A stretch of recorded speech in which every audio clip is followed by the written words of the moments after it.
আচ্ছা দাদু বলো তো আই অ্যাম হাংরি মানে কি? মানে আমার খিদে পেয়েছে। আর আই অ্যাম অ্যাংরি মানে কি? মানে খিদে পেয়ে কিছু না পেয়ে রেগে গেছি। তুই জানিস আমি গান গাইলে সকলে কাঁদে রে। বাহ দাদু, তোমার গান এত আবেগপূর্ণ। ওরে না রে, তো ঠাকুমা বলে চুপ কর, নাহলে আমি কাঁদবো। আচ্ছা দাদু, ডিম কিভাবে ভাজতে হয় তুমি জানো? আরে নিশ্চয়ই জানি।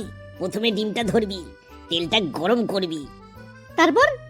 তারপর গ্যাসটা ধরাবি, ধরিয়ে কড়াইয়ের মধ্যে একটু জল দিবি, দিয়ে ডিমটা ফেলে দিবি, দেখবি ডিম ভাজা হয়ে গেছে, জলে ভাজা ডিম। দোষ, কাঁচা ডিম তো। ওটাই তো স্পেশাল কাঁচা ডিম ভাজা। আচ্ছা দাদু বলো তো গণিতে 2+2 কত হয়? আমি ছোটবেলায় বলতাম 5। দাদু ভুল বলতে তুমি। আরে না, আমি একটু বেশি চাইতাম তো তাই। আচ্ছা দাদু, তরকারিতে ঝাল বেশি হয়ে গেলে কি করতে হবে বলো তো? সোজা একটা মিষ্টি গান চালিয়ে দে, ঝাল কমে যাবে।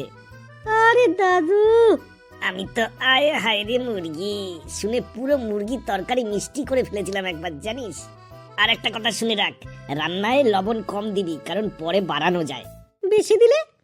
তাহলে অতিথিকে বলবি তোমার জীবনে যেমন সমস্যা বেশি, আমার রান্নাতেও তেমন লবণ বেশি।